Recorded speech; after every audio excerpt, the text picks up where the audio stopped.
On est aujourd'hui le mercredi 24 Adar, on est le 6 mars. Je tiens à repréciser qu'il n'y aura pas cours ni demain ni dimanche. Les cours reprendront lundi matin et c'est la raison pour laquelle aujourd'hui nous faisons le cours de Chumash. Quoi qu'il en soit, avant de commencer, le cours est pour l'élévation de l'âme de Suzy Rachel Bat Sophie Simcha ainsi que pour la guérison totale de Nicole Esther Tuetu Bat Léa, ainsi que de Muriel Myriam Bat Gisèle Mamar Simcha, ainsi que Nina Bat Rachel et aussi le Rav Yehuda Ben Simcha, Refoua Shelema. On commence bien sûr notre cours et on a l'honneur et le bonheur aujourd'hui de terminer le deuxième livre de la Torah, puisque nous terminons par la lecture de deux parachiotes, les deux dernières parachiotes, Vayakel Pekoudé. Ce qui veut dire que le livre des Shemot, le livre des noms, appelé en français le livre de l'Exode, se termine. Et il est évident que selon le principe qui nous rappelle qu'à la fin d'une chose importante, se trouve finalement caché ou visible, mais dans la Torah c'est plutôt caché que visible, se trouve caché le projet, le but, la finalité, le pourquoi de toute la chose. Donc on s'attend à trouver à la fin du deuxième livre de la Torah, qui est finalement le livre de la naissance d'Israël, le livre de la sortie d'Égypte, on s'attend à ce que nous soit livré la finalité de cette sortie d'Égypte. Pourquoi sommes-nous sortis d'Égypte? Bien que la Torah ne s'arrête pas là, elle va encore continuer pendant 3 livres, mais en tous les cas, ce deuxième livre qui est le livre de la sortie, le livre de la naissance, de la création d'Israël, doit forcément, à la fin du livre, nous livrer un secret important. Et donc, on a un principe fondamental, vous le savez, plus le secret est important, et moins on aura de facilité à le trouver, parce que ce qui est précieux est caché. Alors vous connaissez bien évidemment le spécialiste de la recherche des trésors dans notre Torah, comment s'appelle-t-il? C'est vrai, je ne pourrais pas dire non. Mais on a l'habitude d'en nommer un autre. On a des que vous aimez, le les Malbim et le Balatourim. Non, on est dans le Chumash. Dans le Balatourim, dans le Chumash, le Balatourim. C'est vrai, ça n'enlève rien à Rashi. Mais disons que dans nos cours, on met surtout en évidence la grandeur inimaginable du Balatourim, un commentaire qui était très très peu connu pendant très très longtemps, et parce qu'il fait partie de ces commentaires de la délivrance dont la grandeur n'apparaisse véritablement qu'en cette fin d'exil d'Édom. En tous les cas, on va effectivement voir que le Balatourim met en évidence quelque chose d'absolument fabuleux en cette fin de Sefer Shemot, et on rentre directement dans le vif du sujet. Pour vous introduire le Balatourim, je vais vous montrer quelque chose qui se produit en cette fin de Sefer Shemot, Parshat Pekoudé, quelque chose qui se répète, comme va le dire le Balatourim, 18 fois, pratiquement verset après verset, et on n'arrive pas à comprendre pourquoi ces répétitions.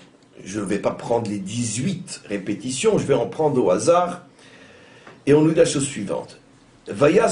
Cette paracha, bien sûr, répète tout ce qui a été fait pour la construction du tabernacle, du Mishkan. Et voilà un verset qui va se répéter 18 fois sans aucune raison. Vayas Moshe kechol asher tziva Hashem oto. Moshe fit tout ce que Dieu lui avait ordonné. Le verset d'après, on nous dit qu'il fait encore quelque chose, et ça termine... Ka'asher tziva Hashem et Moshe, il fit comme Dieu avait demandé à Moshe. Encore un verset où on va voir la même chose. Ka'asher tziva Hashem et Moshe. Encore un verset. Ka'asher tziva Hashem et Moshe. Encore un verset. Ka'asher tziva Hashem et Moshe. 18 fois. À chaque fois qu'on nous dit que Moshe a accompli ce que Dieu lui demandait, le verset précise qu'il fit ce que Dieu lui avait ordonné. Or, dans toute la Torah, ce n'est jamais dit de cette manière-là. Dans toute la Torah, lorsque Hachem donne un ordre à Moshe, c'est introduit généralement, mais pas nécessairement par l'expression, Vaïdaber Hachem el Moshe les morts, Hachem demandait à Moshe, et on nous dit que Moshe le fit. Et on ne termine pas l'action de Moshe par la précision, et Moshe fit ce que Hachem lui avait demandé. Et en tous les cas, pas 18 fois, l'une après l'autre, verset après verset. Donc ici, il y a forcément une répétition, Pourquoi répète-t-on sans arrêt une évidence? On sait très bien que si on nous dit que Moshe l'a fait, donc c'est qu'il l'a fait, c'est pas besoin de le dire. Tu n'as pas besoin de dire que l'eau est mouillée, tout celui qui est dans l'eau sait qu'elle est mouillée. Donc puisque la Torah nous dit qu'il a fait le Aaron, c'est pas la peine de dire il fit le Aaron comme Dieu lui avait ordonné. Pourquoi cette répétition? Alors bien sûr, cette répétition intrigue le Baal HaTurim, et regardez ce qu'il va dire. On va d'abord lire le commentaire. On est dans le chapitre 40 de Parshat Pekudei, et ce Baal HaTurim se trouve sur le verset 21. Il dit la chose suivante. Ch'tiv, il est écrit, Al kol davar vedavar, sur chaque action et action, que Ka'asher tziva Hashem et Moshe, comme Dieu avait demandé à Moshe. Kenegedma, pourquoi la Torah tient-elle à préciser tellement de fois une évidence? Maché Amar Moshe, tenez-vous bien, c'est pour compléter, réparer ou compléter ce que Moshe avait dit. Machenina mesifrecha, efface-moi de ton livre. Tiens, c'est quelque chose qu'on connaît. Le dernier cours de Paracha parlait de ça. Arbel askiro, et c'est la raison pour laquelle la Torah a multiplié le nombre de fois où elle le cite, ici. Alors j'explique techniquement de quoi il s'agit. Imaginez les profondeurs qui se cachent derrière. Moshe, pour obliger Hachem à pardonner la faute du veau d'or, on était arrivé jusqu'à argumenter, et si tu ne leur pardonnes pas, alors efface mon nom de ton livre.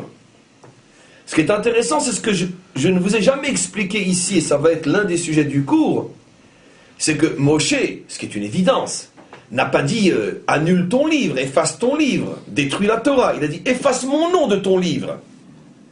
Mais efface mon nom de ton livre, ça ne veut pas dire encore une fois que le livre va disparaître. Mais je ne veux pas que mon nom soit associé à toutes les ordonnances qui sont l'essentiel de ce livre. Puisqu'effectivement, comme on le sait, dans le premier livre de la Torah, Bereshit, celui où n'apparaît pas Moshe par définition, il n'y a pratiquement aucun ordre qui est donné, c'est surtout de l'histoire, mais les ordonnances commencent avec le deuxième livre. La Torah, véritablement, sous la forme d'ordonnances, ce qu'on appelle les 613 mitzvot, commence essentiellement, à part 2 ou 3 dans le premier livre, commence essentiellement à partir du deuxième livre. Et effectivement, le deuxième livre regroupe énormément de commandements. Et tous les commandements ont été donnés par Dieu, par l'intermédiaire de Moshe. Comme il est dit, Vaïdaber Hashem el Moshe les morts. Et donc, pour des raisons qu'on va essayer de comprendre aujourd'hui, Moshe dit à Hashem, je veux que mon nom soit effacé de ta Torah, c'est-à-dire donne ta Torah à Israël, ou plutôt continue à la donner, mais je veux plus qu'on dise ça passe par moi. Comme on le sait, finalement, Israël n'a pas été détruit, et normalement, donc, le nom de Moshe n'aurait pas dû être effacé de la Torah. Et effectivement, le nom de Moshe n'a pas été effacé de la Torah. Mais, malgré tout, on a un principe fondamental que ce qui sort de la bouche d'un homme laisse une trace. C'est pour ça qu'il faut faire très attention à ce qu'on dit. À plus forte raison, un homme comme Moshe. Et donc, il y a eu une trace de cette demande d'être effacée. Et effectivement, il y a toute une paracha où son nom est effacé, Parshat Tetzavé. Comme on l'a vu et on a expliqué, on a consacré un cours à cette notion-là. D'une autre manière, aujourd'hui, on va compléter. Ce qui est très intéressant, ce que je ne vous ai pas dit à l'époque, mais aujourd'hui c'est nécessaire, c'est que c'est pas par hasard que c'est de la Parshat Tetzavé que son nom est effacé. Parce que, bon, ça c'est ce qu'on avait dit la dernière fois, mais je vais rajouter quelque chose qu'on n'a pas dit. C'est aussi l'une des parachiotes où on voit Moshe le plus agir, de toutes les parachiotes. Tout passe par lui dans cette paracha.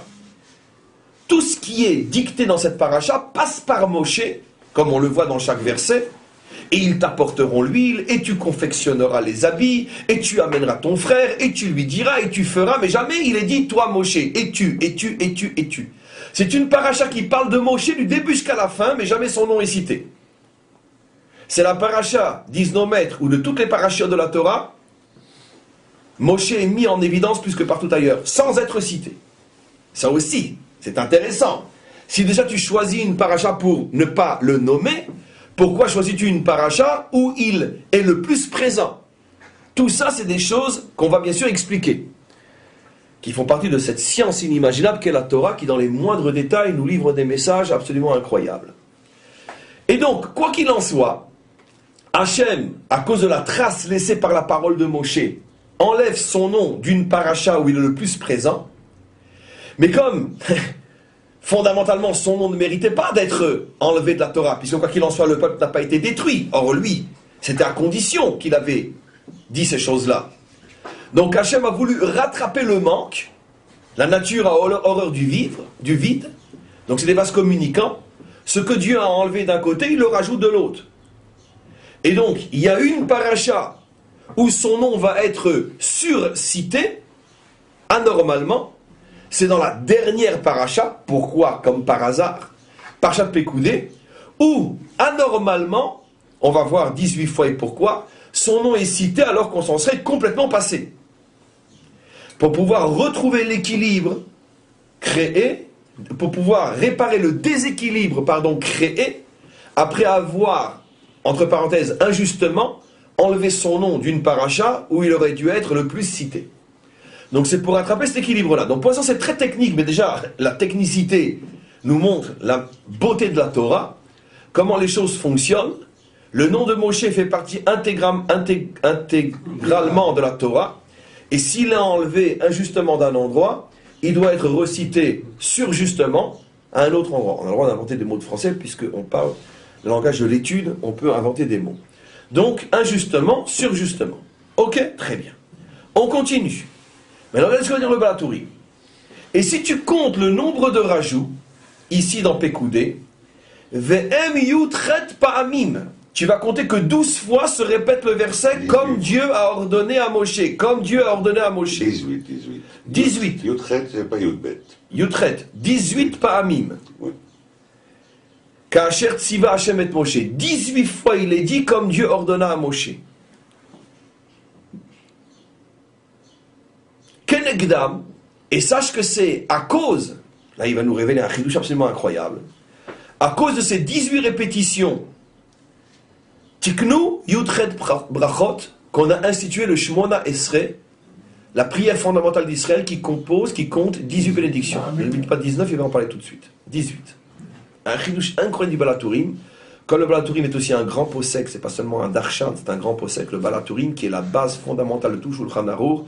Donc chaque mot du Balatourim, c'est de la halacha. Le Balatourim nous révèle que les 18 bénédictions instituées par le fameux Ezra, il y a à peu près 2600 ans, notre prière principale qu'on appelle soit la Hamida, parce que c'est la prière que l'on fait debout, soit du nombre de ces bénédictions, 18 Shmona Esrei, les 18 bénédictions de notre prière principale ont été instituées en relation avec ces 18 versets où Moshe est surcité pour réparer le fait que son nom n'avait pas été cité dans Parsha Tetzavé. Donc vous imaginez ce que le Balat a pleuré. Mais vous imaginez la puissance du Balat, ce qu'il est en train de nous faire vivre. Il est en train de raccrocher la prière d'Israël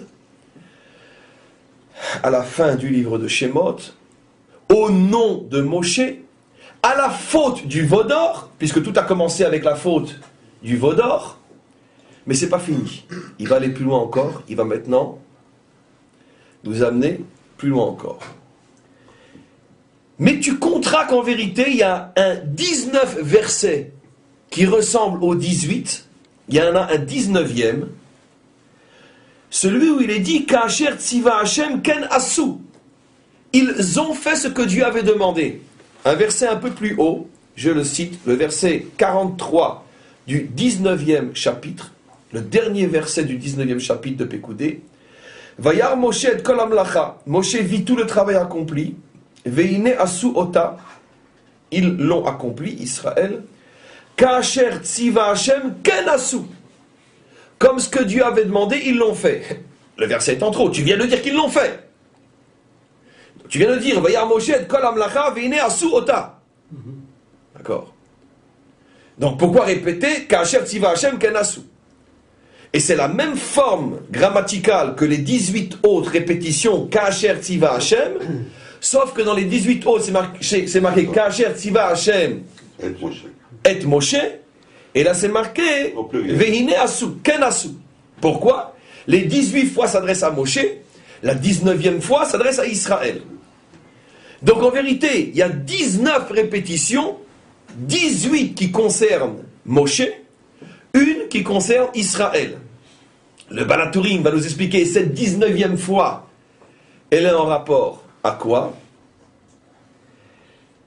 C'est par rapport à la 19e bénédiction qu'a institué dans la prière Shmuel HaKatan, pas Shmuel le prophète, Shmuel HaKatan, Keneged Aminim, par rapport au minime. J'explique. Ezra a institué le Shmona Esrei 500 ans avant Shmuel HaKatan. C'est-à-dire, historiquement parlant, de quoi on parle? Ezra est le dirigeant spirituel qui ramène une partie d'Israël sur sa terre à la fin de l'exil de Babylonie.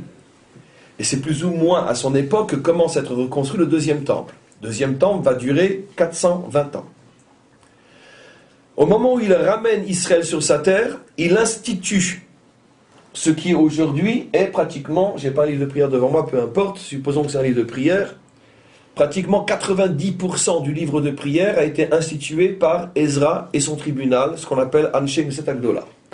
Après, il y a eu des remaniements de forme, mais jamais de fond. Toute la structure de la prière d'Israël, que toutes les Edot prient, Ashkenaz, Sfarad, Thémanim, ça n'a pas d'importance, le tronc est commun à tous, a été institué par Ezra et son Beddin. Et lorsqu'il a institué la Hamida, il avait institué 18 bénédictions, et le Baal HaTurim nous affirme pourquoi, en rapport à ces 18 versets où Moshe est surcité en cette fin de Parshat Shemot. Incroyable. Mais, 500 ans plus tard, 420 ans de deuxième temple, puis destruction du deuxième temple, début de notre dernier exil, l'exil de Rome, l'exil de Édom, on se trouve à peu près 50, 60 ans après la destruction du temple, du deuxième, donc 500 ans après Ezra. Et voilà que, à ce moment-là, Shmuel HaKatan, Shmuel l'humble, Katan dans le sens de humble, disent nos maîtres, Shmuel l'humble, institue une 19e bénédiction, une 19e prière, un 19e texte dans cette prière de 18 bénédictions contre les minimes. Je vais expliquer tout de suite. Alors, historiquement parlant, de quoi s'agit-il? Et deuxième question qu'on va devoir élaborer, pourquoi, puisque ça fait maintenant 2000 ans que ce texte n'a plus 18 bénédictions mais 19, pourquoi continue-t-on à l'appeler Shmona Esrei? On aurait dû depuis 2000 ans quand même. Pendant 500 ans, on l'a appelé Shmona Esrei, mais ça fait 2000 ans que c'est Tcha Esrei. Pourquoi continue-t-on à l'appeler Shmona Esrei jusqu'à aujourd'hui dans tous les livres de prière? Parce que c'est Chai. Alors pourquoi? Alors d'abord, comprendre qui était Shmuel HaKatan, ou plutôt, pourquoi il a institué cette 19e bénédiction. Comme on le sait, la raison de la destruction du deuxième temple, c'est Sinatrinam, la haine gratuite. C'était une époque où notre peuple était divisé, rongé, subdivisé de l'intérieur par des factions, des sectes qui naissaient comme des champignons, qui se haïssaient les unes les autres et qui se battaient aussi les unes contre les autres, aussi honteux que ça soit pour nous. Flavius, dans son livre La guerre des Juifs, écrit que quand les Romains se sont rendus compte qu'à chaque fois qu'ils arrêtaient l'assaut contre Jérusalem, les Juifs entre eux se battaient encore plus que ce que leurs propres soldats se battaient pour entrer à Jérusalem, ils ont dit à quoi ça sert de mettre la vie de nos soldats en danger. Ils ont tout simplement gardé le siège et ils ont laissé les Juifs s'entretuer. C'est l'une des raisons pour lesquelles Rabbi Yochanan ben Zakkai, dont la rue est à 5 minutes à pied d'ici, a vu quelle folie s'était emparé de la ville, et il a tout fait pour en sortir, lui et ses élèves, et se rendre à Titus, et mériter de recevoir en échange la ville de Yavne, à partir de laquelle le judaïsme a pu continuer, et on est aujourd'hui les descendants de cette action de Rabbi Yochanan ben Zakkai, qui a vu ce qui allait se passer, et qui a sauvé Israël en se rendant à temps, et en permettant à la braise d'Israël de traverser l'histoire et de nous permettre de revenir sur notre terre aujourd'hui. On doit notre existence aujourd'hui à un homme, Rabbi Yochanan ben Zakkai, et on ne le répétera jamais suffisamment. Et donc, en tous les cas, à l'intérieur, ça allait très très mal, comme à l'extérieur avant d'être détruit. Il y avait énormément de sectes à cette époque-là. et chacun tirait le judaïsme vers lui. Il y avait deux sectes, entre autres parmi les dizaines, qui étaient à l'extrême opposé l'une de l'autre, et les deux qui étaient des sectes, je ne dirais pas non juives, mais mal juives, qui ont après pratiquement complètement disparu pour des raisons différentes, et qui étaient toutes les deux autant critiquées par le judaïsme authentique, ce qu'on appelle les maîtres d'Israël, à l'époque les Tanaïm. Et là, je tiens à préciser quelque chose qui, bon, vous, ne vous intéressera pas directement, mais comme le cours dépasse le cadre de notre cours, je tiens à préciser quelque chose d'absolument important. Dans mon langage, à moi, qui a toujours, on pourrait dire, ce double langage où l'extériorité peut paraître un petit peu violente, mais à l'intérieur, il n'y a qu'amour, tolérance et respect pour tous les hommes et toutes les religions, comme je tiens à le préciser. Et j'explique. L'un des plus grands scandales, et je pense pratiquement conscient du Nouveau Testament, c'est qu'ils ont volontairement falsifié l'histoire qu'ils ont eux-mêmes vécue, les apôtres, et présenté le judaïsme officiel d'une manière qui ne le représentait absolument pas et qui a été critiqué lui-même par le judaïsme officiel. Les fameux pharisiens, qu'on appelle dans le Talmud les Prouchim. Les pharisiens étaient une secte qui avait, si j'ose dire, vidé le judaïsme, la loi, de son âme, de son esprit, de son cœur, comme on va le voir dans le Balatourim, il fait allusion à ça. C'était devenu des gens extrêmement mahmir, comme on dirait en français mahmir, extrêmement pointilleux sur l'accomplissement de la loi, mais sans cœur et sans âme, au point de transformer la loi en oppression plutôt qu'en libération, puisque le but de la loi est de libérer l'homme de l'emprise du mal et non de l'oppresser. Dans le Talmud, cette secte est appelée du nom des Prouchim. Prouchim qui veut dire les séparer. Pourquoi du nom après traduction en latin, grec, pharisien, perushim, c'est le même mot, pharisien, perushim. C'est traduit de l'hébreu. Nos maîtres, partout où ils parlent des prouchim, les ridiculisent, se foutent d'eux, les humilient et les considèrent comme étant l'exemple même d'une secte qui ne représente en aucun cas le peuple juif. Nos maîtres, c'est-à-dire ceux dont nous descendons, les Tanaïm, les maîtres d'Israël. Par exemple, les Tanaïm étaient tellement, on pourrait dire pointilleux sur l'accomplissement bête et sans âme de la loi, les Prouchim, que nos maîtres disent, c'est quoi un parouche? C'est quand tu le croises dans la rue, tu vois qu'il a la tête remplie de sang. Pourquoi? Et quand il marche dans la rue pour ne pas voir les femmes, il baisse la tête, il ferme les yeux, il se cogne la tête contre les murs et son front est plein de sang. Ou bien c'est quoi un parouche? C'est que quand il se promène près d'une rivière et qu'il entend au secours, au secours, au secours, il voit une femme qui est en train de se noyer, il lui dit, je suis désolé, je ne peux pas vous sauver parce que comment je vais vous serrer dans les bras? C'est interdit, c'est pas pudique. Un chassid choté, Chassid choté aussi, mais ça fait allusion au prouchim. C'est marqué effectivement chassid choté là-bas. Mais je fais allusion à la fameuse Mishnah qui dit Makot Prouchim. Et là-bas, on rapporte le cas du chassid choté dans le même esprit. Makot Prouchim, ça veut dire les coups des Prouchim. Ça veut dire parce qu'ils se cognent la tête pour ne pas voir les femmes. Ou bien Makot Prouchim parce qu'ils ont donné un sale coup au judaïsme. Parce que justement, ils ont été récupérés par d'autres pour dire regardez ce que c'est le judaïsme. Alors qu'eux-mêmes étaient critiqués par les maîtres d'Israël. Maintenant, le Talmud donne un autre exemple de ce qu'étaient les Prouchim. Quand le temple a été détruit, ils ont refusé de manger, de continuer à manger de la viande, de boire du vin, même de se marier, de faire des enfants. Ils sont venus les Chachamim et leur ont dit, mais vous êtes fous, pourquoi vous faites ça? Ils ont dit, comment pourquoi on fait ça? Mais on porte le deuil sur la destruction de la maison de notre Dieu. Et les maîtres d'Israël leur ont dit, mais c'est pas comme ça qu'on doit vivre un drame.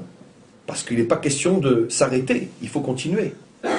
Et donc dans tous les domaines du judaïsme, le judaïsme authentique, le nôtre, celui dont nous sommes les héritiers, était en guerre contre ces prouchim. Et finalement, cette secte a pratiquement disparu, en tout cas en tant que secte. Je ne dis pas que l'esprit a complètement disparu, mais cette secte a disparu, et finalement c'est le courant des Tanaïm Mishnah, Gemara, Talmud, qui a pris le dessus et dont nous sommes les héritiers. Le problème c'est que, comme toutes les extrêmes, une extrême en engendre une autre. Cette secte des Prouchim a engendré une révolte au sein même d'Israël, une révolte d'une autre secte qui, elle, voyant que l'esprit disparaissait sur l'autel de la lettre, elle, cette secte-là, a été tellement écœurée de la loi falsifiée telle que les pharisiens la représentaient, qu'ils ont commencé à s'éloigner de la loi et ils ont commencé à dire que finalement ce qui compte, l'essentiel, c'est le cœur et l'esprit. C'est la naissance, il y a 2000 ans, du judaïsme du cœur. La première secte qui a donné naissance à ce mouvement qui mettait tout sur le cœur et sur l'esprit, sur l'intention plus que sur l'action, s'appelait au début les Essénéens, qui au début était encore une secte juive authentique. Ça veut dire qu'ils mettaient essentiellement l'accent sur le cœur, mais ne négligeaient pas la loi. Mais de eux, après sont sortis ceux qui ont été les premiers chrétiens juifs, la fameuse église de Jérusalem, qui eux ont été petit à petit jusqu'à abolir la loi et ne se fonder que sur le cœur. Et c'est eux que nos maîtres appellent, comme on le sait, aujourd'hui, depuis fort longtemps d'ailleurs, nous n'avons plus peur de la censure. Pendant des siècles, nos maîtres cachaient, comme on le sait, que le mot minime dans le Talmud fait allusion aux premiers chrétiens. Mais, aujourd'hui on le sait, ça fait allusion à eux. Et donc, eux ont causé des dégâts encore beaucoup, beaucoup plus grands à l'intérieur d'Israël que la secte qui les avait engendrés. Parce que la secte qui l'avait engendrée, forcément, ne pouvait pas attirer à elle la majorité. Qui a envie? La majorité n'a jamais envie de vivre la loi avec toute la rigueur des pharisiens. Par contre, vivre un judaïsme de cœur, où il est interdit d'interdire, et l'essentiel c'est faites l'amour et pas la guerre, donc c'est évident que ça attire tout le monde. Et donc quand nos maîtres ont vu qu'à cause des pharisiens, de plus en plus de juifs commençaient à être attirés par ce judaïsme hippie, où finalement ce qui compte c'est le cœur, à ce moment-là est venu Shmuel HaKatan, et il a institué une nouvelle prière pour demander à Hachem de ramener à la raison ou de faire disparaître cette secte qui, au départ, mettait en danger le peuple juif. Après, finalement, on pourrait dire que d'une certaine manière, la prière a réussi, parce que finalement, la prière n'a pas réussi à faire disparaître ce mouvement, mais au moins a réussi à le couper d'Israël pour devenir une religion qui n'a plus rien à voir avec nous, une religion parallèle dont on a souffert et continuons à souffrir, mais en tous les cas, au moins, elle ne détruit plus Israël de l'intérieur. Elle a été éjectée. Non. Je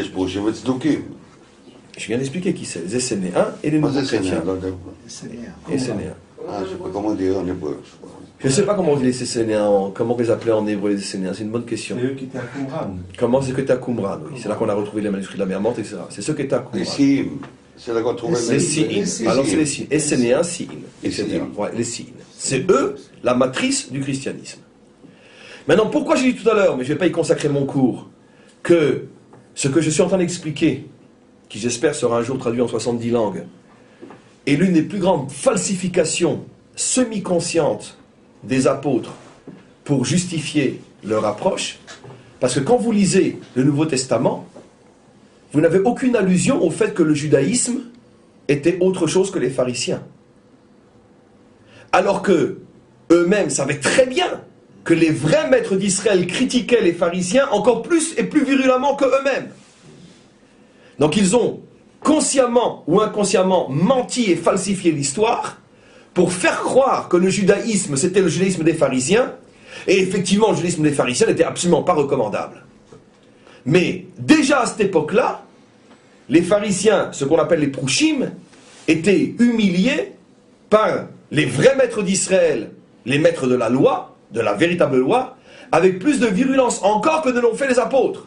Ce qui veut dire qu'eux, ils ont cherché un prétexte pour parler du cœur, alors que s'ils avaient voulu être honnêtes, ils auraient pu rester de vrais juifs et rejoindre ceux qui, de toute façon, comme eux, pensaient que les pharisiens ne représentaient pas le judaïsme.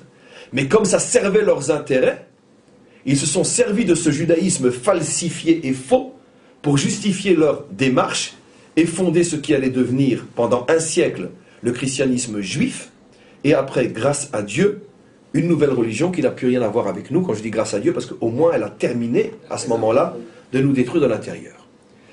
Maintenant, Shmuel HaKatan, ou plutôt les maîtres de Yavne, dit le Talmud, quand ils ont vu le danger que représentaient les minimes, ils ont donc institué cette 19e bénédiction. Vous me direz, mais quel rapport avec le Balatourim, hein, vous me direz. C'est incroyable ce à quoi fait allusion le Balatourim.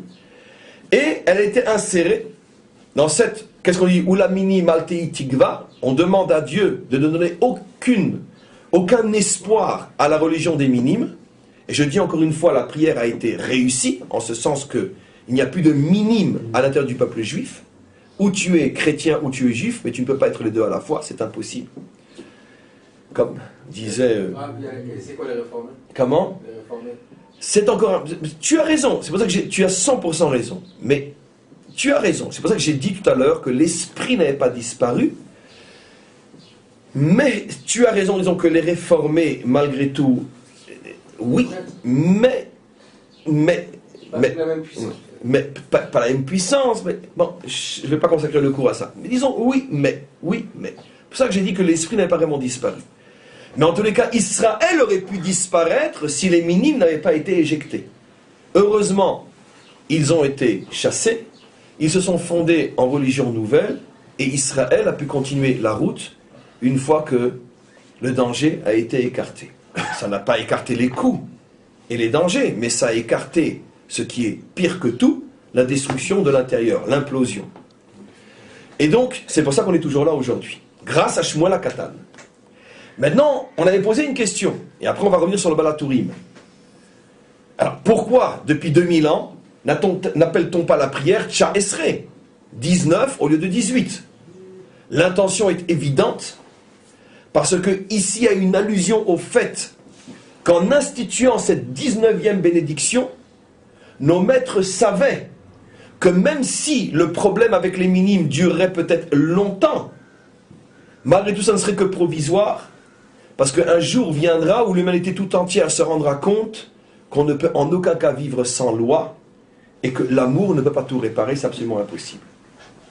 Et donc, quand ils ont institué cette 19e bénédiction, pour bien faire comprendre à Israël qui allait maintenant se mettre à prier 19 bénédictions au lieu de 18, pour bien leur faire comprendre que le problème est passager, parce que l'humanité ne pourra pas tenir sur une relation de cœur et de grâce uniquement, c'est absolument impossible. L'homme a besoin de rigueur aussi, l'homme a besoin de loi, de structure.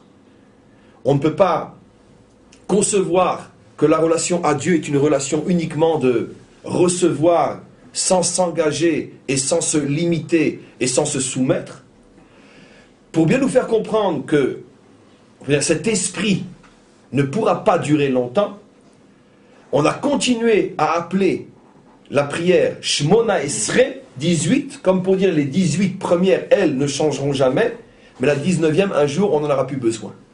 Vous me direz, ça fait 2000 ans que ça dure, mais 2000 ans au regard de l'éternité, c'est même pas le temps de le dire. Qu'est-ce que c'est 2000 ans, même au regard de l'histoire juive, de l'histoire du monde, et à plus forte raison de l'éternité. 2000 ans sur 6000 ans, c'est un tiers. Hein. Oui, mais au regard de l'éternité, j'ai précisé qu'est-ce que c'est. Mais plus fondamentalement que ça, c'est pas ici, Michael, un problème quantitatif, mais un problème qualitatif. Ça veut dire que très vite, le monde s'est rendu compte que ce n'était qu'une farce. Et que la religion de « tu aimeras ton prochain comme toi-même » était celle qui avait fait les pires atrocités sur terre. Très vite, on s'est rendu compte qu'on ne peut pas nourrir l'homme uniquement que d'amour.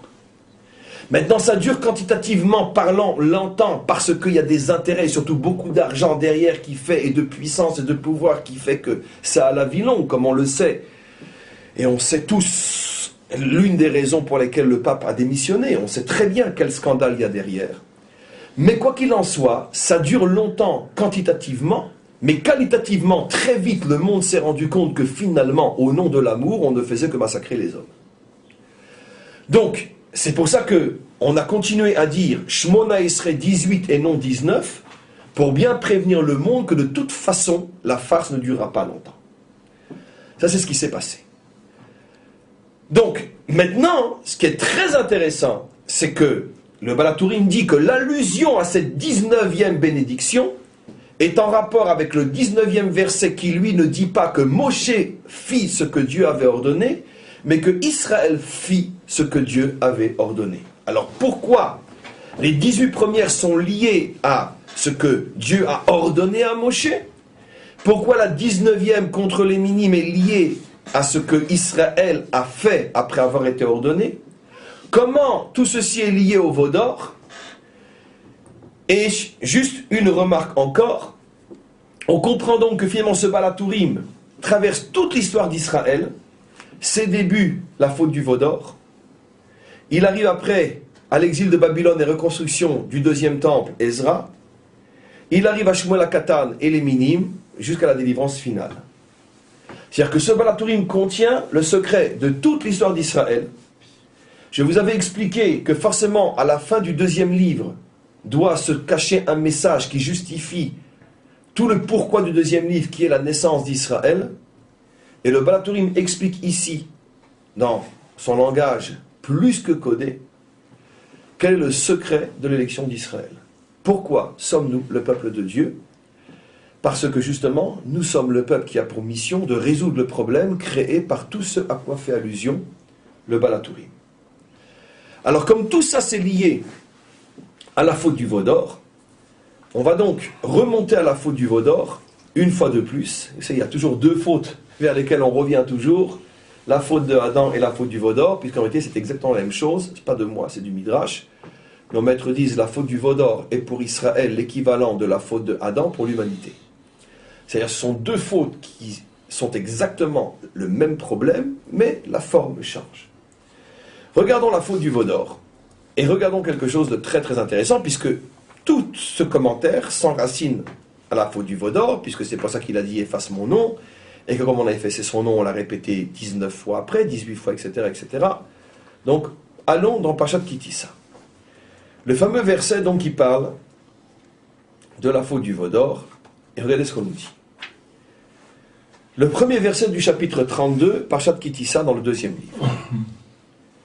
Vayara Am ki boshesh Moshe. Le peuple vit que Moshe tardait. La redet minahar de redescendre de la montagne. Vayakel Am ala Aaron.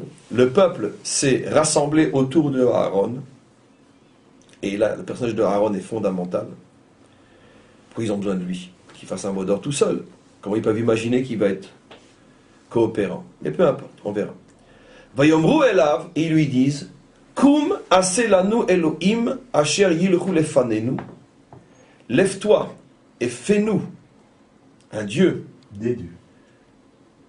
J'ai fait exprès. Si j'avais traduit uniquement Kum aselanu Elohim, comment vous auriez traduit? Un dieu. Un Dieu. Dans toute la Torah, Elohim veut dire un Dieu. Mais comme c'est marqué Asher Yelchu, et que vous connaissez l'hébreu, vous avez traduit des dieux. Parce que le verbe est au pluriel. Mais le nom est un singulier dans la Torah. Bereshit bara Elohim et Hashamayim et Haaretz. Dans toute la Torah, Elohim, seul, est un singulier, sauf lorsqu'il est clairement dit au pluriel, Elohim Acherim. Elohim Acherim, d'autres dieux. Mais, partout dans la Torah où Elohim est seul, sans adjectif, Acherim c'est un adjectif en français. Elohim Acherim, d'autres dieux, autres c'est un adjectif. Subjonctif. En tout cas, peu importe. Partout dans la Bible où Elohim est seul, c'est un singulier. Lorsqu'il est avec autre chose, Elohim Acherim, Elohim Adirim, c'est un pluriel. Donc, partout où Elohim est seul, le verbe qui suit est un singulier. Bereshit, bara, Elohim. Bara est un singulier. On ne dit pas Bereshit, baro, Elohim. C'est-à-dire quand c'est utilisé comme le nom d'Hachem, c'est le singulier. D'accord. Mais le problème, c'est qu'on n'a pas, on a une seule exception dans la Bible, c'est ici. Et c'est ce qui va nous permettre ici un commentaire de folie. On a une seule exception dont Rashi fait allusion, et surtout le Ramban. On n'a déjà parlé de ce sujet-là, mais aujourd'hui vous allez voir d'une manière vraiment absolument incroyable. Il y a un seul cas dans la Torah où Elohim tout seul est un pluriel, c'est ici, Asher Yilchu. Parce que partout où Elohim est un pluriel, c'est marqué Elohim Adirim, Elohim Acherim, généralement Elohim Acherim. Donc déjà, le subjonctif montre qu'on l'utilise au pluriel. Ok. Comment? Mais là, c'est Elohim tout seul. Donc on aurait dû dire Asher Yeler Lefanenu. Fais-nous un Dieu qui va devant nous. Ça ne nous aurait pas choqué, fais-nous un Dieu, donc une idole qui va devant nous. Très bien. Pourquoi tu as besoin d'utiliser un pluriel ici? Puisque tu dis Elohim tout seul, c'est un singulier, donc dis Elohim Asher Yeler Lefanenu. Fais-nous un Dieu qui va devant nous. On aurait tous compris que c'est une idole. Non. On continue avant de voir Rashi. Kizé Moshe Aish, Asher Eilenu Meretz Mitzraim, Lo Yadanu Me'ayala. Parce que Moshe, cet homme qui nous a monté d'Égypte, on ne sait pas ce qu'il est devenu.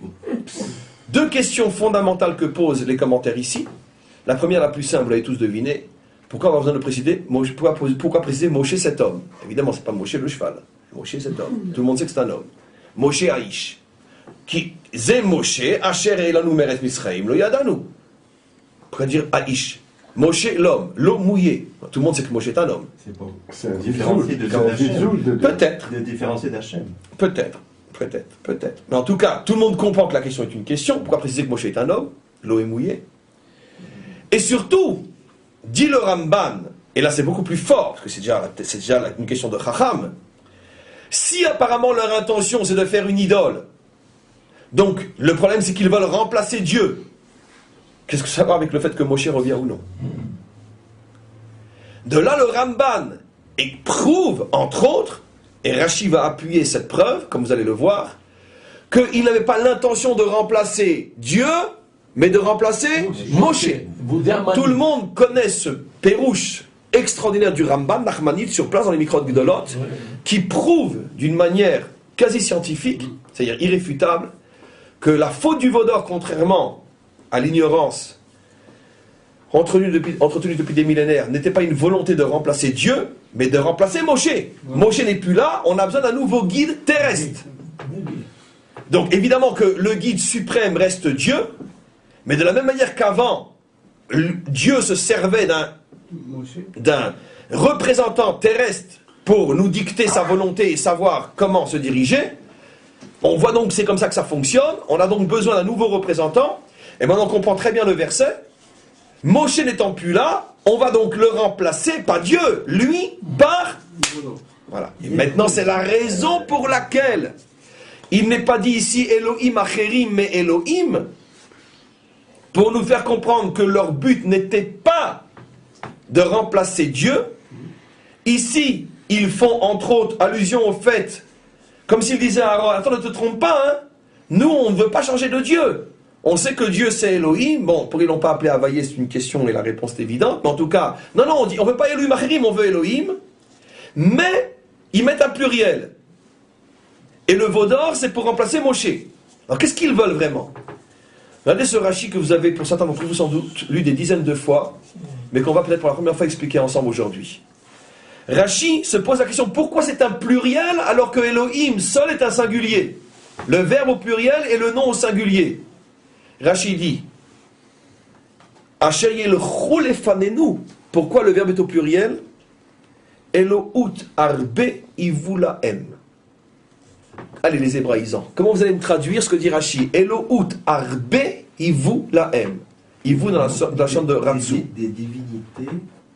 Vous conduisez. Alors dites-le, Beaucoup. mais faites une phrase en français. Elohim, Elohout arbe ivulaem. Alors une phrase en français. Ils ont voulu beaucoup de Dieu. Bravo Michael. Michael a bien traduit. זה לא רצו, זה pas dire, Ivu זה לא רצו. Ivu c'est Tahava. Ils ont...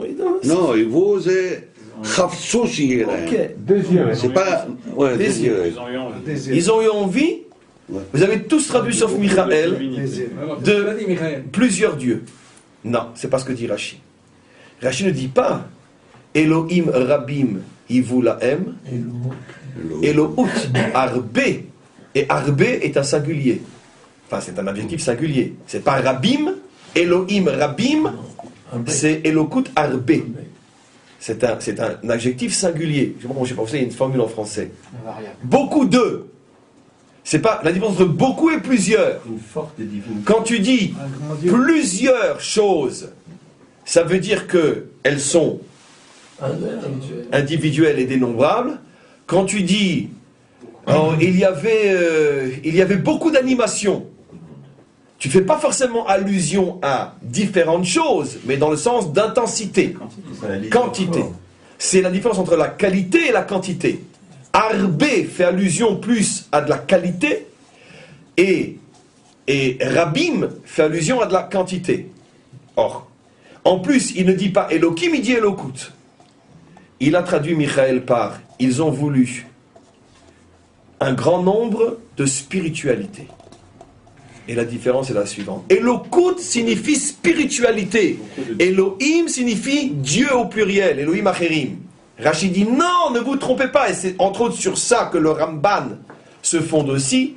Ils n'ont pas voulu de nombreux dieux. Ils ont voulu de nombreuses formes de spiritualité du même Dieu. Beaucoup de divins, vous voulez dire? Beaucoup de divins. Et je traduis maintenant en français. Ce qu'ils ont voulu, ce n'est pas remettre en cause l'existence d'un Dieu unique. Mais ce qu'ils ont remis en cause, c'est l'existence d'une loi qui m'impose la manière dont moi je dois servir ce Dieu unique. Je veux que chacun, selon son cœur, selon sa compréhension, selon son tempérament, selon ses affinités, serve ce Dieu unique à sa manière. Qu'est-ce que ça veut dire mettre les tefilines le matin? Ça veut dire montrer par un acte que tu attaches ton bras, tes actions, ton cœur et ton cerveau à Dieu. Mais toi, ta manière de le manifester, c'est en mettant des lanières de cuir. Mais moi, je vais le manifester dans le fait que tous les matins, en me réveillant, je vais prononcer une phrase en disant « Maître du monde, avant de commencer ma journée, je te voue mon cerveau, mon cœur et mes actes. Alors, qu'est-ce qu'il y a? Ce qui compte, c'est la signification de la chose. » Très bien. Ok. Allons un petit peu plus loin. Je vais dire quelque chose qui n'est pas l'explication de la cacheroute. Attention, je vais maintenant parler du mensonge. Pourquoi la Torah veut qu'on mange un animal qui rumine? Parce que le fait de... C'est pas l'explication, je précise bien, c'est l'explication du fou. Parce que le fait de ruminer montre qu'il n'y a pas de goinfrerie, que le fait que la bête n'avale pas en une seule fois, elle ramène, elle digère, puis elle reprend, ça montre une certaine retenue par rapport à la nourriture. Ben moi, quoi que je mange, vous savez, moi de toute façon je fais la diète, moi de toute façon je suis végétarien, moi quoi que je mange, de toute façon je mange juste pour caler ma faim, je suis pas du tout un goinfre. Donc pas besoin de manifester mon savoir manger par un animal qui rumine. Et ça mérite 3000 morts. Comment? Ça mérite 3000 morts, cette révolte. Et 2000 ans d'exil. Ça mérite 3000 morts si ça sauve le peuple juif. Parce que ce problème est tellement le vrai problème de toutes les religions, et de la nôtre en particulier. Le problème d'accepter l'idée d'une loi qui gère ma relation à Dieu, c'est-à-dire je ne fais pas ce que je veux, c'est pas ce que je pense, c'est pas uniquement mon cœur et mon élan et mon enthousiasme. Il y a des règles qui me sont imposées. Cette notion est tellement incompatible avec la vision et le tempérament religieux universel qui au contraire veut tout mettre sur le spontané, sur le cœur, sur la foi, sur l'amour, sur le... etc. C'est tellement contraire à la nature humaine que si...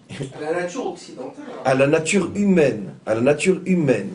Parce que si tu fais allusion à ce que je sais à quoi tu fais allusion, j'ai pas envie d'en parler parce que c'est pas le cours aujourd'hui, sache que c'est pas pour rien que dans l'histoire, elle vient en deuxième position. Parce que chaque extrême en engendre une autre. Et donc, ça veut dire que la véritable nature humaine, c'est une relation de cœur avec Dieu. Maintenant, quand la relation de cœur amène à du n'importe quoi, alors ça engendre une réaction contraire, où ça va devenir une religion de soumission, de rigueur, de justice extrême, qui, elle, est une religion pharisienne. Exactement, finalement, la seule vraie religion pharisienne qui existe encore sur Terre, c'est celle qui n'est pas si loin que nous, au moment où on parle. Pas si loin de nous au moment où on parle. Parce que justement, c'est la loi devenue oppressante, violente et criminelle. Mais c'est une réaction à un premier mouvement qui, lui, est le mouvement naturel de l'homme. Parce que Dieu est amour, parce que Dieu est bon, parce que tout le monde appelle le bon Dieu. Et donc, automatiquement, si l'homme se laisse aller à lui-même, la première chose qu'il veut, c'est pas un Dieu de justice et de rigueur, c'est un Dieu d'amour.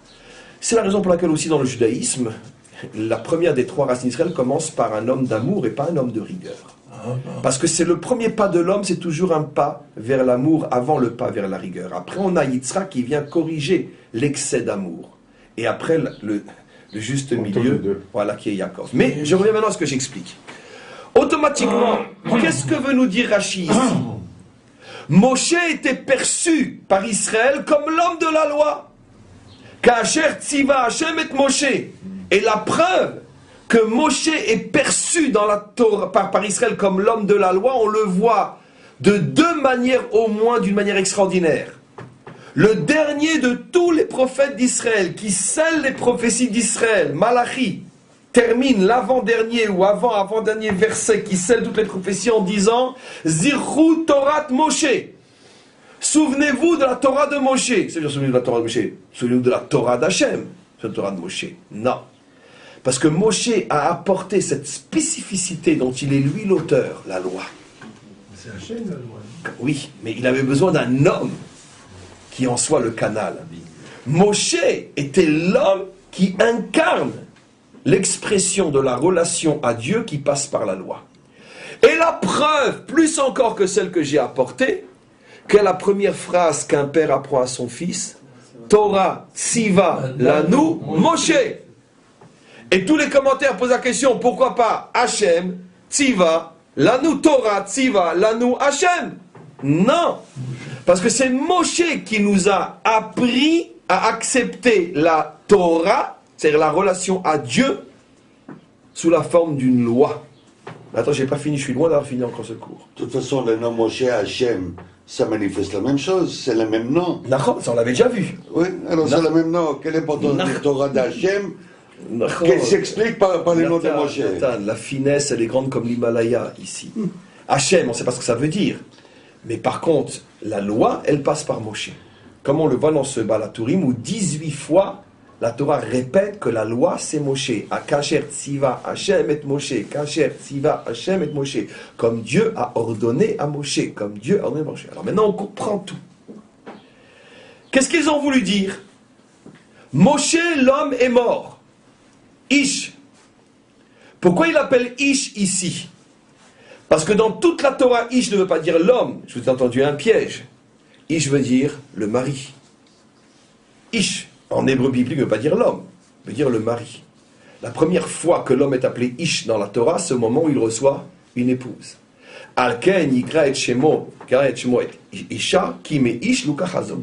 Ish, Isha, époux, épouse. L'époux est celui qui, d'une certaine manière, dans le contexte biblique, ne me tombez pas dessus comme des vautours, dans le contexte biblique, signifie celui qui, d'une certaine manière, s'impose. D'accord? Comme la Torah le dit, Vehu yimshol bar, et lui te dominera. C'est la conséquence de la faute, peu importe. Mais en tout cas, c'est la situation dans le contexte biblique. Eux voyaient Moshe comme un Ish.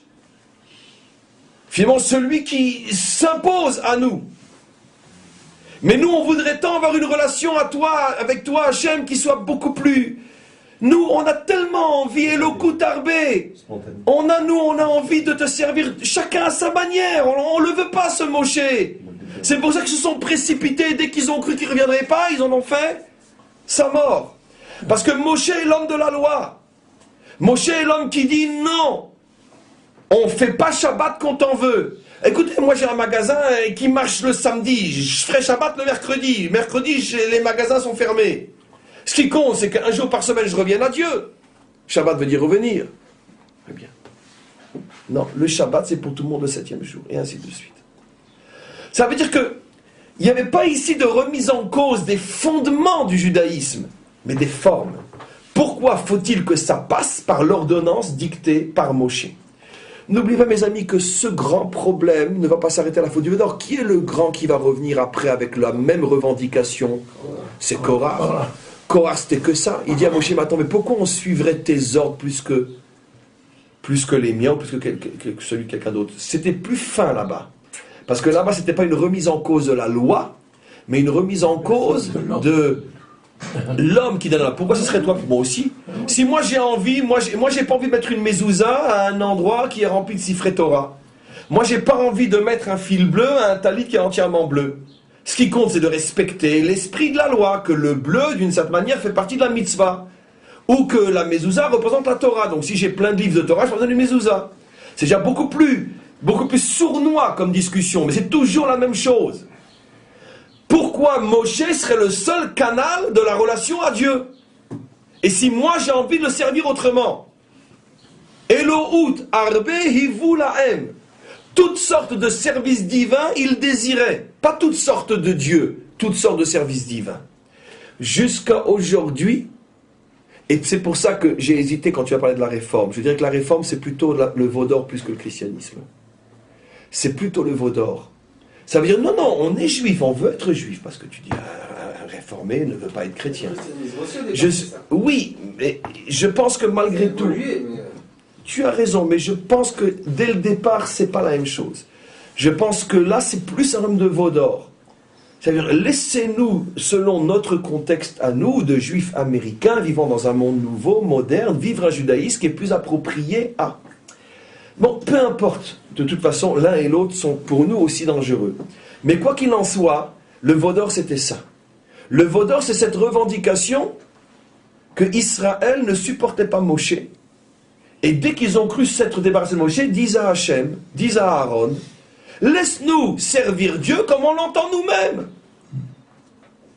Chacun se choisit sa manière de servir Dieu. Et le Seigneur reconnaîtra les siens. Tout simplement. Comment? Maintenant, bravo Michael, on comprend pourquoi ils avaient besoin de Aaron. Bravo. Aaron, c'est l'amour. Aaron, c'est l'amour. D'où on le sait? Parce qu'on le sait.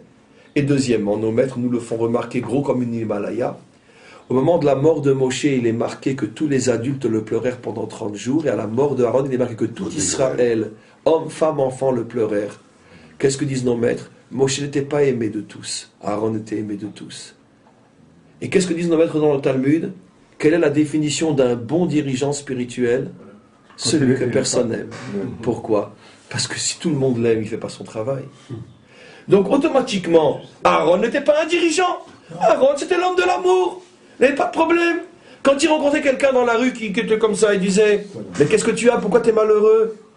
Il disait, j'ai rencontré Moshe, il m'a dit que j'ai pas bien fait Shabbat la semaine dernière.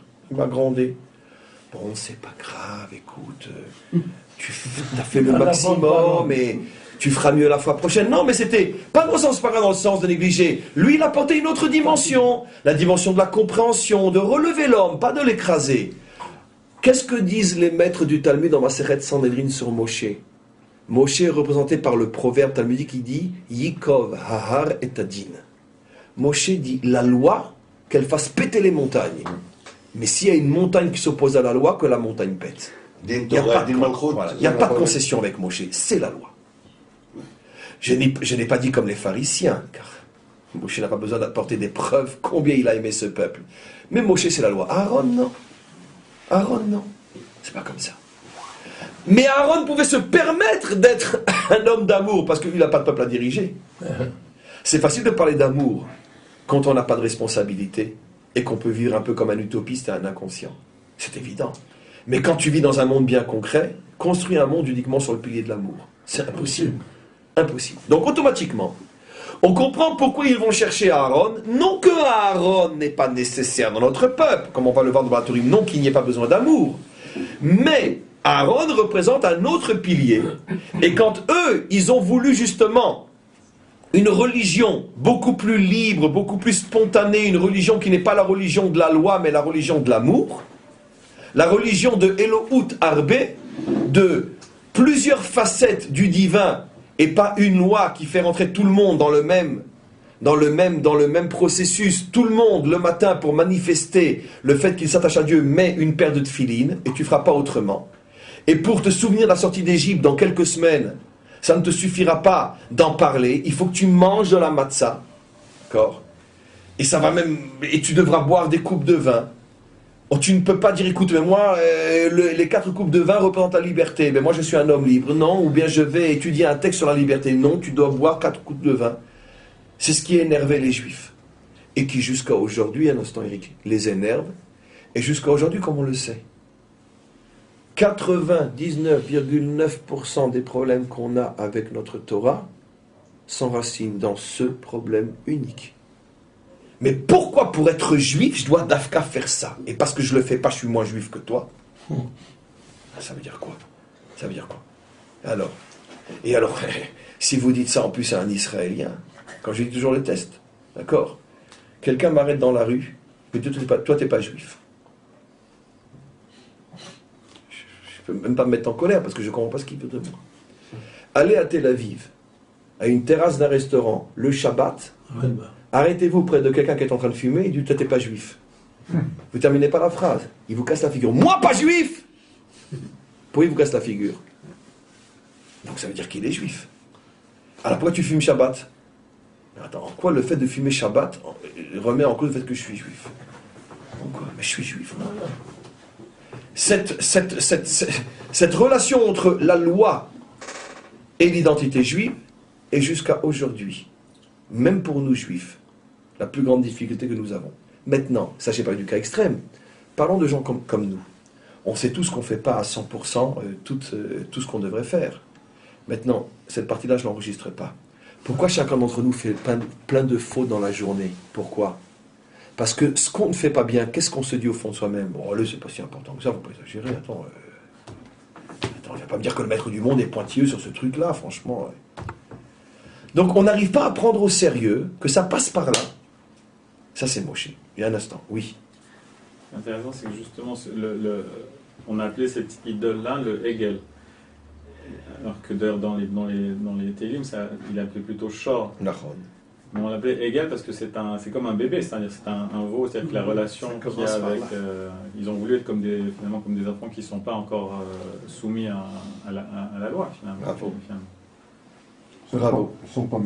C'est ce que dit le Zohar aussi sur ça. Il dit Hegel, parce qu'il pose la même question que toi. Pourquoi généralement on appelle ça Shor et ici Hegel? Le Zohar dit parce que Hegel c'est du langage de Hagoul, rond. Ils ont voulu un judaïsme rond. Le cercle est la figure indifférenciée. Ça veut dire quoi? Il n'y a plus de... Le judaïsme de la loi est un judaïsme qui différencie. Un temps pour le tefillin, un temps pour la cacheroute, un temps pour ci, etc. Un judaïsme rond. Ça veut dire que finalement, ce qui compte, c'est l'intention. Pourquoi Juste un instant. Oui. Les femmes Oui. ont naturellement un comportement qui fait qu'ils n'ont pas besoin de faire beaucoup de mitzvot. Oui. Donc là, on pourrait dire aussi que le peuple, il est arrivé à cet état, disons, pas de femme, mais enfin, vous comprenez l'idée que je fais? C'est intéressant le commencement, mais c'est encore plus intéressant la fin. La fin est un dérapage énorme par rapport au commencement. Pourquoi? Puisqu'on nous dit que justement les femmes n'ont pas voulu participer. Ouais. Elles ont compris ici l'erreur. Alors donc non. La raison que j'explique toujours pour laquelle les femmes ont besoin de moins de mitzvot, c'est parce que dans leur nature, elles sont beaucoup plus soumises que l'homme. Soumises pas dans le sens occidental, soumises dans le sens de prendre sur soi le joug des responsabilités. Parce qu'une maman qui a mis au monde un enfant, elle ne pourra plus décider de dormir quand elle veut et de se réveiller quand elle veut. Et de même, quand elle est pendant la période de la grossesse, etc., etc. Ça veut dire qu'elle est constamment, à titre d'exemple, constamment soumise finalement à des choses qui lui sont dictées par le monde extérieur auquel naturellement elle se soumet. Même jusque dans le rythme de son propre corps, où constamment un cycle lui rappelle que finalement elle vit contrôlée par des choses qui ne sont pas sa volonté réelle. Donc la nature féminine est une nature qui comprend beaucoup plus facilement que l'homme la nécessité de vivre à l'intérieur d'un cadre et que tu ne fais pas ce que tu veux. C'est pour ça qu'elle a moins besoin de mitzvot que l'homme. Mais l'homme qui est un sauvage, qui si on le laissait faire, ni ne travaillerait, ni ne se marierait, ni aurait des enfants, automatiquement, c'est la raison pour laquelle lui, il a besoin de la loi pour le structurer. Oui. J'ai une remarque, j'ai une question à vous poser. D'abord la question, alors, de toutes les façons, d'Aaron sont sortis les Kohanim. Oui. Et les Kohanim, c'est les Midatadin. Il y a toujours Non, des règles. c'est les Lévi'im qui sont Midatadin. Mais attends, ah oui, il y a des règles, très bien. Il y a des règles, c'est pas Midatadin. Mais la remarque, Hegel, en hébreu moderne, on peut dire la Agulo. Ils sont moqués de lui. D'accord, il y a plusieurs sens. Il y a plusieurs sens. Il y a plusieurs sens. Hegel, ça veut dire rond au départ. Comment? Ah, mais il y a un haïn, mais disons que. Non, en tous les cas, mes amis, regardez. Il nous reste donc une chose très très importante maintenant à comprendre. On vient d'expliquer, on a encore quelques minutes de cours. Enfin non, parce qu'il y a encore toute une partie du Balatrim qu'on n'a pas vue. Comme il n'y a pas cours demain et dimanche, donc on fait comme le Pikoudim. On rattrape aujourd'hui les 2 cours qu'il n'y aura pas.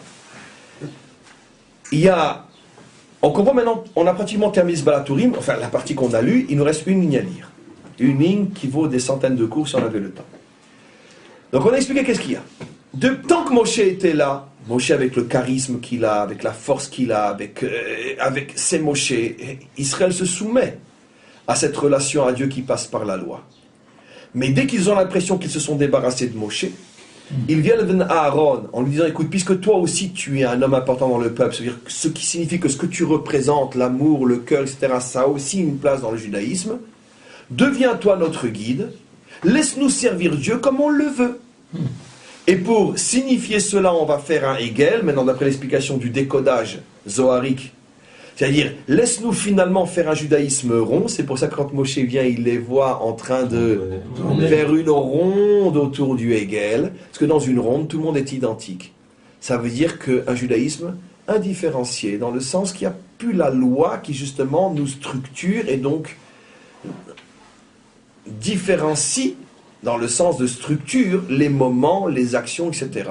Laisse-nous être en rond. Bon, c'est vrai que quand on est en rond, on tourne en rond. C'est justement ça tout le danger d'une religion ronde. Mais en tous les cas, on continue. Donc c'est pour ça qu'ils disent Moshe Haïsh, celui qui se présentait pour nous comme ce mari qui s'impose à son épouse, on n'en veut plus, finalement, c'est la naissance du MLF est là. Dans ce sens-là aussi. L'origine de la réforme ou du christianisme, l'origine du MLF, l'origine finalement de toutes les révoltes contre la structure. Alors, quand la structure est mauvaise et oppressante, bien sûr qu'il faut se révolter contre elle. Mais quand la structure c'est Moshe Rabbeinu, une révolte contre elle, c'est la Shoah de la vérité. C'est la mort de la vérité. Et c'est pour ça qu'à cette époque-là, c'était très dangereux. Moshe a préféré que les 3000 initiateurs de ce danger disparaissent, plutôt que tout Israël disparaisse. Effectivement, je reprends la question de M. Rigner, la réaction de Moshe a été très violente, mais de la réaction de Moshe, on comprend le danger, puisque s'il y a bien un homme sur terre qui a fait l'épreuve qu'on ne pouvait pas aimer Israël plus que lui, même si sa manière de le manifester est très différente de celle de Aaron, parce que Moshe est un homme froid, Aaron est un homme chaud, Ashkenaz Sfarad peut-être, on va savoir, un Russe et un Tunisien, c'est fort probable que l'origine de ces deux judaïsmes vienne de là. Moi je suis très sérieux, c'est l'origine spirituelle. Moshe incarne un judaïsme très froid, très rigoureux, mais d'un autre côté, il a peut-être prouvé plus que quiconque, et même que son frère Aaron, ce que signifie pour lui Israël et l'amour qu'il porte à ce peuple, puisqu'il a dit « efface mon nom si tu ne leur pardonnes pas ». Mais les hommes ont besoin de plus de chaleur, plus de manifestation, et on le trouve plus chez Aaron que chez Moshe. Mais quoi qu'il en soit, ils disent à Moshe « on ne veut plus de toi ». Et maintenant, on comprend toute la suite. Pourquoi Moshe dit « efface mon nom » ? Il n'a pas dit « détruis la Torah », il a dit « efface mon nom ». Ça veut dire, si tu ne leur pardonnes pas, efface mon nom. C'est comme si Moshe disait, finalement, pourquoi ils ont fait le veau d'or ? C'est parce qu'ils ne supportent pas la loi. Alors enlève l'aspect loi de ta Torah et c'est tout. Enlève mon nom. Qu'il y ait une Torah sans moi, ça ne me dérange pas après tout. Donne-leur une religion comme toutes les religions, bercelée d'illusions. C'est tout. Allez, C'est ce qu'il a voulu, Moshe. Il leur dit si tu ne leur pardonnes pas, si tu les élimines. Comment? Si tu les non, alors ça, je vois que j'ai mal expliqué. Plutôt que de les éliminer, c'est comme ça qu'il faut comprendre. Non, d'ailleurs, la preuve que c'est comme ça qu'il faut comprendre, c'est que justement, tu viens de poser la question fatale, que ce que dit Moshe n'a pas de sens. Si tu les détruis, efface mon nom. Mais de toute façon, si tu les détruis, il n'y a plus de Torah, il n'y a plus rien. Donc, pourquoi ça s'est passé le nom? Donc, l'explication est, si tu ne veux pas leur pardonner, et qu'ils sont en danger de mort, alors tu sais quoi, qu'est-ce qu'on va faire? Au lieu de les détruire eux, efface mon nom. Et donc, comme ça, il n'y a plus de problème. Puisqu'ils auront une Torah sans loi, et donc, automatiquement, ils pourront vivre. Ça durera ce que ça durera, mais ils pourront vivre. Puisque quel est le problème? C'est parce qu'ils ne supportent pas Moshe Haïch. Alors efface mon nom, ils te feront plus le coup du veau d'or. Puisqu'il n'y aura plus de problème de veau d'or, puisque tu vas accepter finalement cette religion. Et qu'est-ce que Moshe est en train de dire d'une autre manière? Il est en train de dire, tu sais Hachem, peut-être que finalement le judaïsme, c'est une utopie, ça ne marchera jamais. Parce qu'une religion qui se veut loi, ça ne prendra pas. Surtout qu'on n'a pas fini le Balatourim. Surtout qu'on n'a pas fini. C'est ce qu'il est en train de dire. Finalement, Hachem gagne, la Torah reste la Torah de Moshe, mais le nom de Moshe est effacé d'une paracha, ce qui veut dire qu'il reste un rochem, c'est-à-dire qu'il reste une trace dans la Torah de cette revendication finalement d'avoir un judaïsme sans loi, et pour bien contre eux balancer ce danger du nom de Moshe effacé, on comprend maintenant pourquoi les 18 fois où le nom de Moshe est surprononcé, c'est toujours accompagné du verset qui parle de Tziva, Tziva, Tziva, Tziva, Tziva. Quelle merveille! On aurait pu très bien prononcer le mot de Moshe dans un verset qui ne dit pas Tziva, Tziva, Tziva, ordonne, ordonne, ordonne, pour bien nous montrer que tout le problème était dans l'ordonnance. Maintenant, regardez, je termine le Balatourim, encore 5 petites minutes, et vous allez voir la merveille. Il y a 18 versets d'ordonnance à Moshe, un verset d'ordonnance à Israël. On a vu que le verset d'ordonnance à Israël, c'est par rapport aux minimes, par rapport à ceux qui voulaient uniquement une religion de cœur. Et regardez ce qu'il nous dit le Balatourim. Il a compté le nombre de mots qu'il y a dans les 19 répétitions.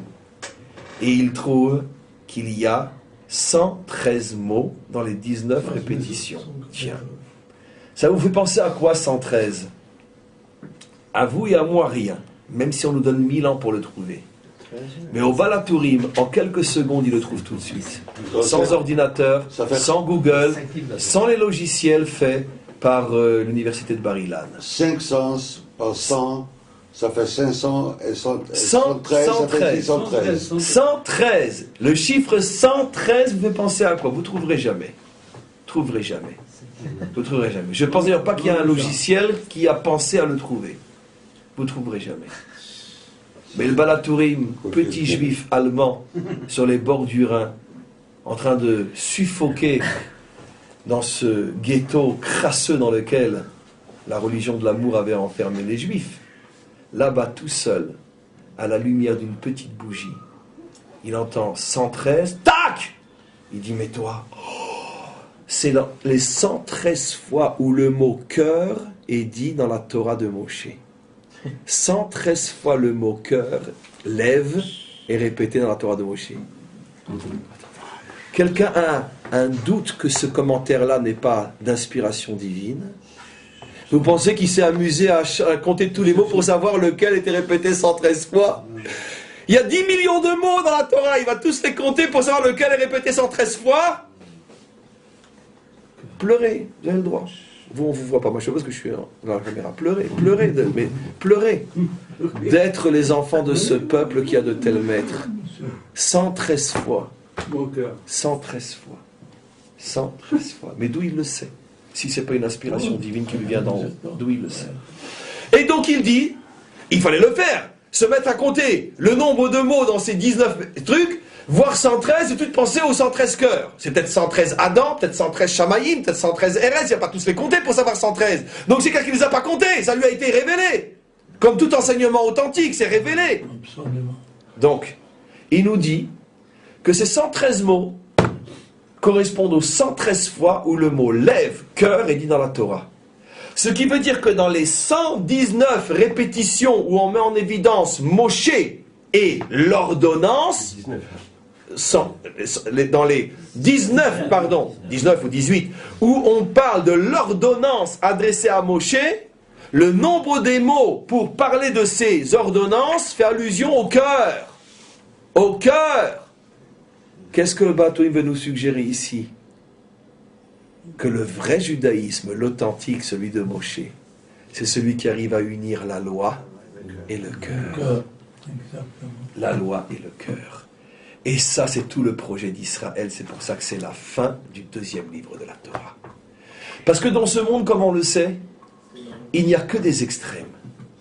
Ou la religion de la loi, qui pend à une grue celui qui enfreint la loi, ou la religion de l'amour, où tout est possible, tout est permis, et il est interdit d'interdire. Bien sûr. Et au milieu de ces deux monstruosités, se trouve le petit peuple juif, qui est porteur d'un message, le message de la réconciliation, le message de l'unité. Vous avez raison tous les deux, et vous avez tort tous les deux. Vous avez raison que le monde ne peut pas tenir sans amour, vous avez raison que le monde ne peut pas tenir sans loi. Mais vous avez tort de penser que l'amour peut tout réparer, et vous avez encore plus tort, parce que ça fait plus mal encore, de penser que lapider une femme adultère, c'est ce qui va réparer le monde. C'est pas comme ça qu'on construit le monde. Ce qu'il faut, c'est une loi qui a un cœur. Et ça, c'est le judaïsme authentique. Le judaïsme des Tanaïm, pas celui des pharisiens, pas celui des Essénéens, pas celui des chrétiens juifs.